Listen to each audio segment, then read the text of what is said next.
नमस्कार, न्यूज 24 देख रहे हैं आप। मैं हूं आपके साथ पूजा। स्वागत है आपका सुबह की ब्रेकिंग न्यूज में। आज से लॉकडाउन 4 लागू हो गया है। इसके लिए गाइडलाइंस जारी हो गई हैं। शर्तों और नए नियमों के साथ लॉकडाउन को 31 मई तक के लिए बढ़ा दिया गया है। अब राज्य सरकारें खुद जोन तय करेंगी। हालांकि ग्रीन, ऑरेंज, रेड जोन का निर्धारण स्वास्थ्य मंत्रालय के मानकों को ध्यान में रखकर होगा। रेड ऑरेंज जोन के अंदर जिला प्रशासन कंटेनमेंट जोन, बफर जोन तय करेगा। कंटेनमेंट जोन में पहले की तरह सिर्फ जरूरी सेवाएं जारी रहेंगी। इस जोन में लॉकडाउन का सख्ती से पालन करना होगा। कंटेनमेंट जोन में कॉन्टैक्ट ट्रेसिंग और घर घर सर्विलांस बढ़ाना होगा।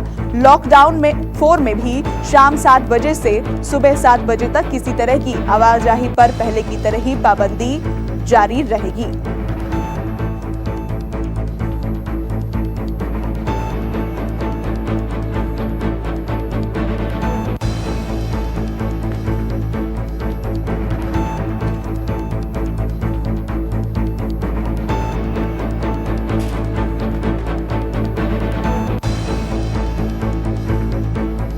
तो नए शर्तों और नए नियमों के साथ लॉकडाउन 4 आज से शुरू हो गया है। 31 मई तक के लिए लॉकडाउन को बढ़ा दिया गया है और राज्य सरकारें अब जोन का निर्धारण खुद ही करेंगी और इसको लेकर भी आज गाइडलाइंस जारी की जाएंगी।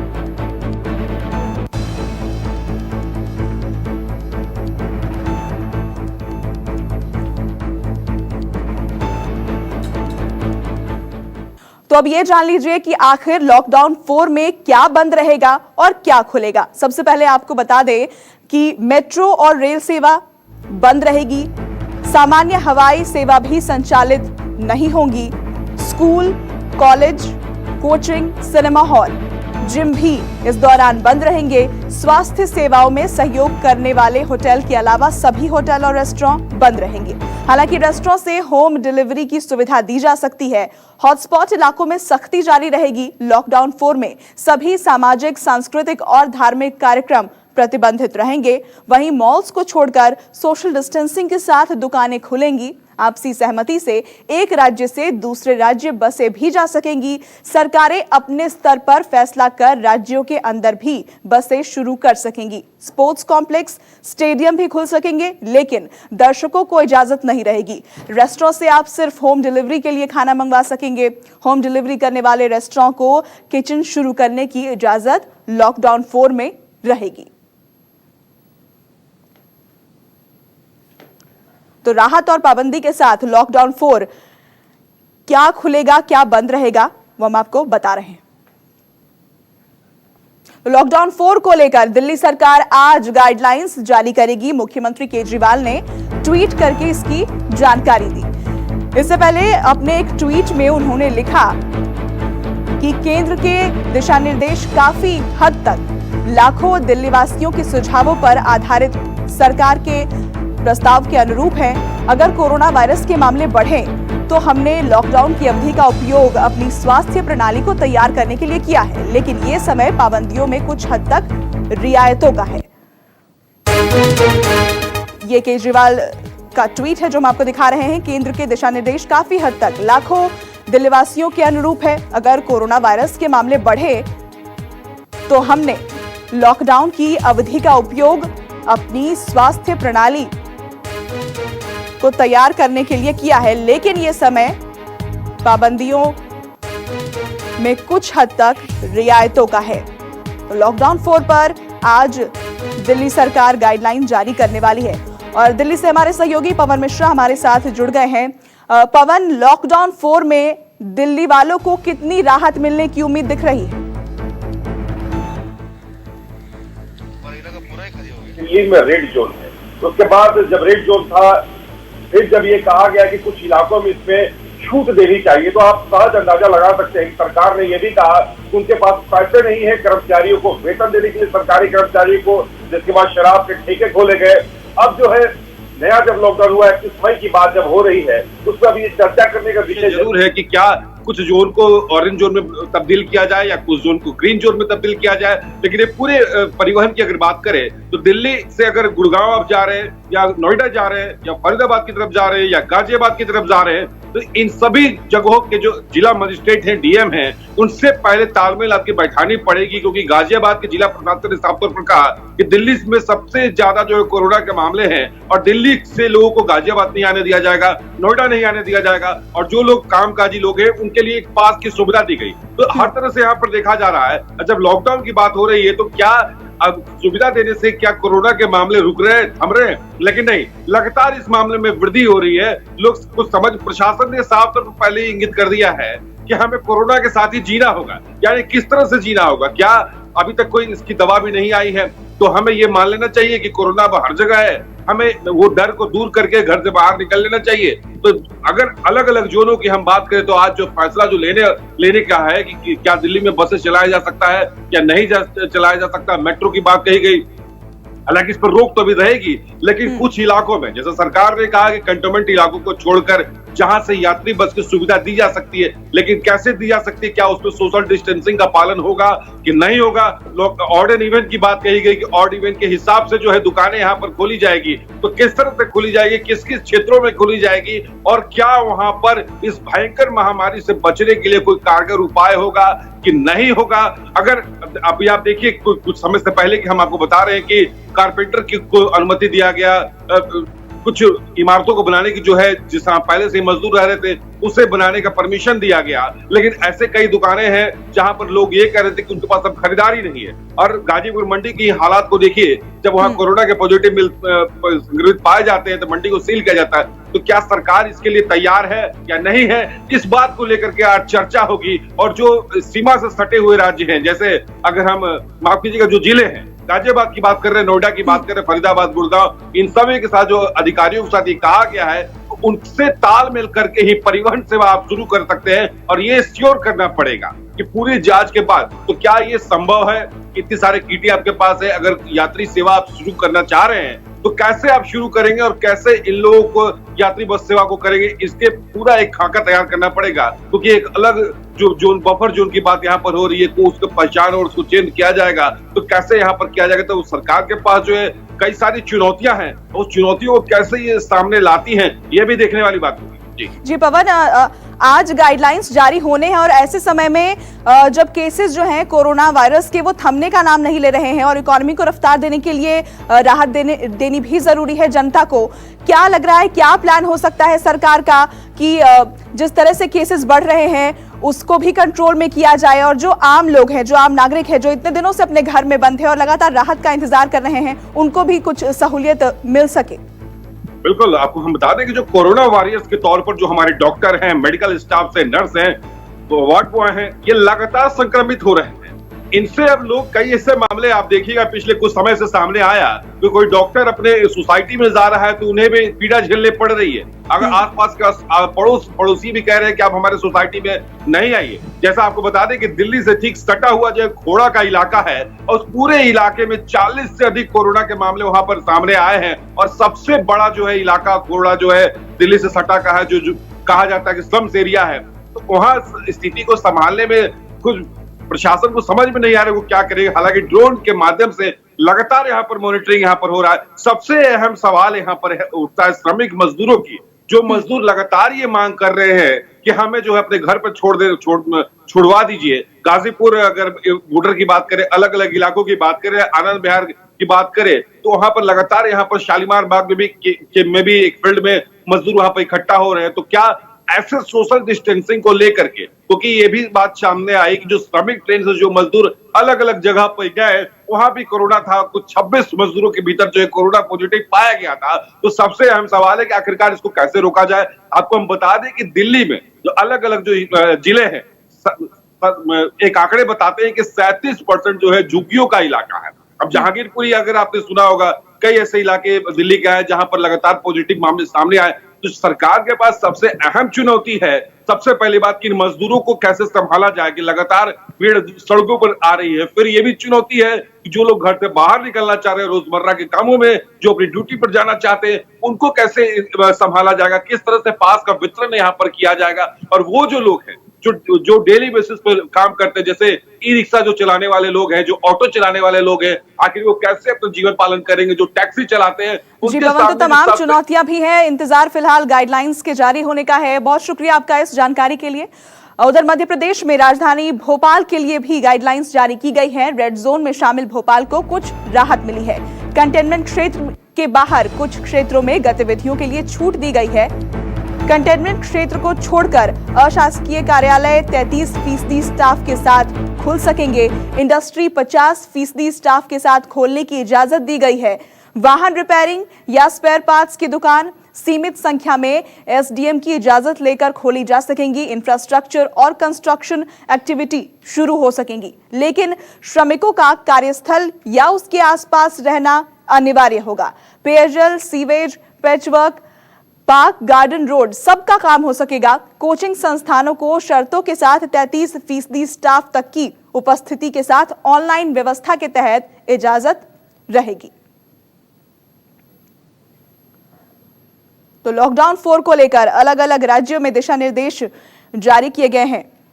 भोपाल के लिए भी गाइडलाइंस जारी की गई हैं तमाम शर्तों के साथ। लॉकडाउन 4 में छत्तीसगढ़ की राजधानी रायपुर के लिए भी गाइडलाइंस जारी कर दी गई है। इसके तहत कई राहतें दी गई है। लॉकडाउन 4 में रायपुर में सब्जी, फल, डेयरी, पनीर, दूध, मटन, मुर्गा, मछली, अंडा की दुकानें रोज सुबह 6 बजे से शाम 5 बजे तक खुल सकेंगी। मेडिकल सेवा को 24 घंटे खुलने की इजाजत है। तय समय के मुताबिक पेट्रोल पंप भी रोज खुल सकेंगे। इसके अलावा मिठाई, बेकरी की दुकानें, गाड़ी रिपेयरिंग, सर्विसिंग, कार एसेसरीज की दुकानें सोमवार से शुक्रवार तक सुबह 9 बजे से शाम 5 बजे तक खुल सकेंगी। इन सब के अलावा किराना स्टोर्स, हार्डवेयर, इलेक्ट्रिकल्स और electronics, jewellers, general stores, furniture, बर्तन की दुकानें, टेलर, प्लम्बर सेवाओं के साथ ही साइकिल, 3 पहिया, 4 पहिया और भारी वाहनों की बिक्री के लिए दिन और समय तय कर दिए गए हैं।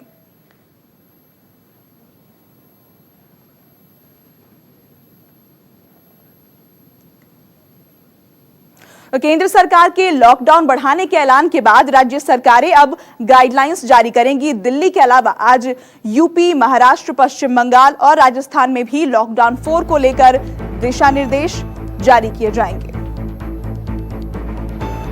तो यूपी और महाराष्ट्र में आज लॉकडाउन 4 को लेकर दिशा निर्देश जारी होंगे। पश्चिम बंगाल और राजस्थान में भी आज गाइडलाइंस जो है वो जारी कर दी जाएंगी। क्या खुलेगा, क्या बंद रहेगा, कितनी राहत लोगों को मिलने जा रही है, इस सब को लेकर अलग अलग राज्य गाइडलाइंस आज जारी करेंगे। 31 मई तक के लिए लॉकडाउन 4 लागू किया गया है और इसमें कुछ राहत की बात कही जा रही है। क्या राहतें मिलेगी आम नागरिकों को, इन सब पर नजर है। अलग अलग राज्य आज इसको लेकर दिशा निर्देश जारी करेंगे।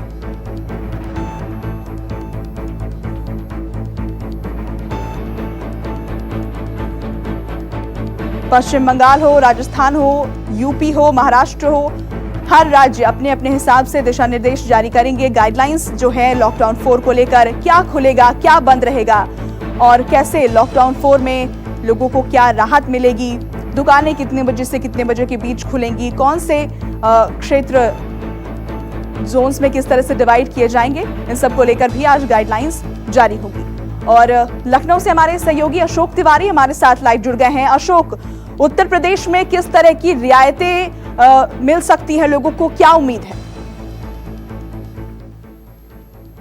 देखिए, सबसे अहम बात तो ये है कि उत्तर प्रदेश में लॉकडाउन अभी आने वाले समय में बहुत सख्ती से लागू किया जाएगा। इस बात के निर्देश मुख्यमंत्री योगी आदित्यनाथ की तरफ से कल जो बैठक की गई थी उसमें स्पष्ट कर दिया गया था। क्योंकि आपको याद होगा कि औरैया की घटना के बाद उत्तर प्रदेश के सभी जो बॉर्डर्स हैं, चाहे राज्यों की सीमाएं हो या फिर जनपदों की जो सीमाएं हो, वो पूरी तरह से सील की गई है। तो ये बात तो स्पष्ट है कि लॉकडाउन 4 का बहुत सख्ती का असर इस बार उत्तर प्रदेश में देखने को मिलेगा। और दूसरी अहम बात यह भी है कि टीम 11 के साथ आज मुख्यमंत्री योगी आदित्यनाथ की बैठक होने वाली है, जिसमें कई सारे प्रस्ताव जो बीते दिनों तमाम सारे मंत्रिमंडल के सदस्यों के साथ बातचीत की गई और जो मुख्यमंत्री के सलाहकार हैं उनके साथ बातचीत की गई, उस पर चर्चा होने के बाद आधिकारिक तौर पर लॉकडाउन को लेकर जो गाइडलाइंस है वो जारी की जाएंगी। लेकिन इतना स्पष्ट है कि कोई भी शॉपिंग कॉम्प्लेक्स, मॉल, मल्टीप्लेक्स ये उत्तर प्रदेश में खुलने नहीं जा रहा है। कोई भी बड़ा धार्मिक या राजनीतिक कार्यक्रम उत्तर प्रदेश में नहीं होने दिया जाएगा, इस बात के निर्देश पहले ही दिए जा चुके हैं। हालांकि आवश्यक सेवाओं से जुड़ी कुछ और जरूरतें हैं जिसमें आम आदमी को फायदा हो सकता है, उस पर जरूर रियायत देने की बात कही जा रही है। शायद अब जो मिठाई की दुकानें हैं उसको सोशल डिस्टेंसिंग के आधार पर खोलने की बात बीते दिनों मंत्रिमंडल के सदस्यों ने सुझाव के तौर पर दिया था, और ये भी कहा था कि नाई की दुकानें भी खोली जाएं, क्योंकि इससे भी लोगों को काफी राहत मिलेगी, इससे भी लोगों को काफी तकलीफ हो रही है। तो इस तरह की छोटी छोटी चीजें हैं जिसको लेकर मंत्रिमंडल के सदस्यों ने बीते दिनों योगी आदित्यनाथ को अपनी बैठक में सलाह सुझाव दिए थे, और उसके पॉइंटर्स बना के फिलहाल रखे गए थे कि जब लॉकडाउन 4 शुरू होगा तो उसके बाद राज्य सरकार की तरफ से इस बाबत छूट दी जाएगी। और सबसे अहम बात यह है कि उत्तर प्रदेश में जो रेड जोन्स हैं या जो हॉटस्पॉट्स चिन्हित किए गए थे उसको लेकर बीते दिनों स्पष्ट कर दिया गया था कि अगर 21 दिन में किसी भी एरिया में कोई नया केस सामने नहीं आता है तो उस रेड जोन को में छूट दी जाए तमाम सारे लोगों का परीक्षण कराने के बाद, और ठीक इसी तरह की स्थिति ऑरेंज जोन में भी लागू की जाए। तो ये जरूर है कि आवश्यक सेवाओं से जुड़ी हुई चीजों को छूट मिलेगी, ये आज की बैठक में स्पष्ट हो जाएगा। लेकिन अगर बसों के परिचालन की हम बात करें, क्योंकि बात कही गई है कि राज्यों के अंदर भी बसें चल सकती हैं और एक राज्य से दूसरे राज्यों के बीच भी बसें चल सकती हैं आपसी सहमति से, क्योंकि अलग अलग जगहों से हम जो तस्वीरें देख रहे हैं श्रमिकों की, तो क्या लग रहा है इसको लेकर क्या कुछ प्लान हो सकता है सरकार का?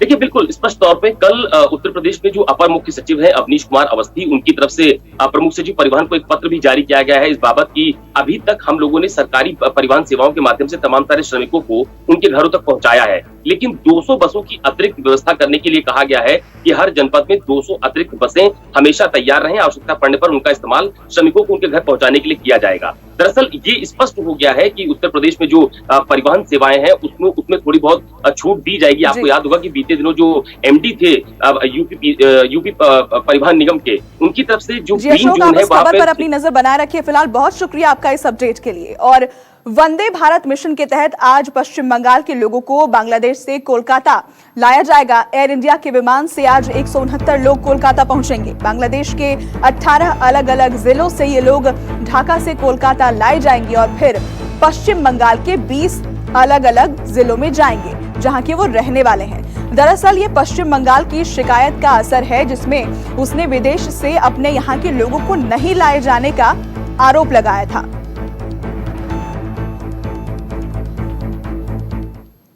आज से WHO की वार्षिक बैठक होने वाली है जिसमें दुनिया में फैले कोरोना वायरस पर चर्चा होगी। बैठक से पहले 62 देश ने एक मसौदा प्रस्ताव पेश किया जिसमें WHO के कामकाज, निष्पक्ष और चरणबद्ध समीक्षा की बात कही गई है। वहीं भारत भी उन देशों में शामिल है जो कोरोना को लेकर चीन पर शक कर रहा है। मतलब साफ है कि इस बैठक में चीन जिन सवालों से बचना चाह रहा था अब उसे उसका जवाब देना पड़ सकता है। आपको बता दें कि कोरोना संकट को लेकर पहली बार ये बैठक वीडियो कॉन्फ्रेंसिंग के जरिए होगी।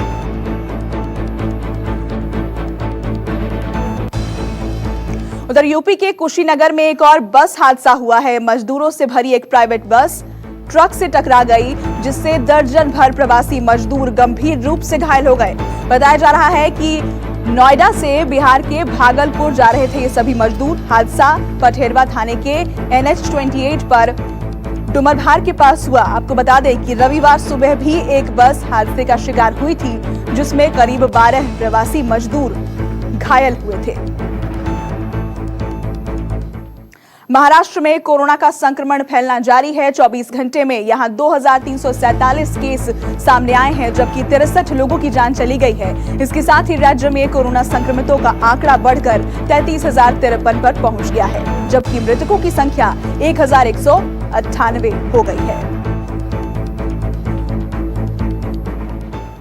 तो मुंबई में कोरोना मरीजों का आंकड़ा 20,000 के पार पहुंच चुका है। यहां अब तक 20,150 मरीज कोरोना के हो चुके हैं जबकि मृतकों का आंकड़ा 734 पर पहुंच गया है। यहां 24 घंटे में 38 लोगों की जान चली गई है। सिर्फ धारावी में ही 44 नए केस सामने आए हैं जिससे यहां मरीजों का आंकड़ा बढ़कर 1,242 पर पहुंच गया है।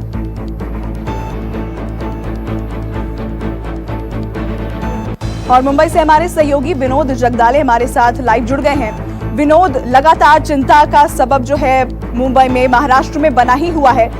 लॉकडाउन 4 अब 31 मई तक के लिए बढ़ा दिया गया है। इसमें क्या लग रहा है, कुछ रियायतें दी जाएंगी या फिर जैसा है वैसा ही जारी रहेगा? क्योंकि जो केसेस हैं हम देख रहे हैं पूरे देश में सबसे ज्यादा वहीं से सामने आ रहे हैं।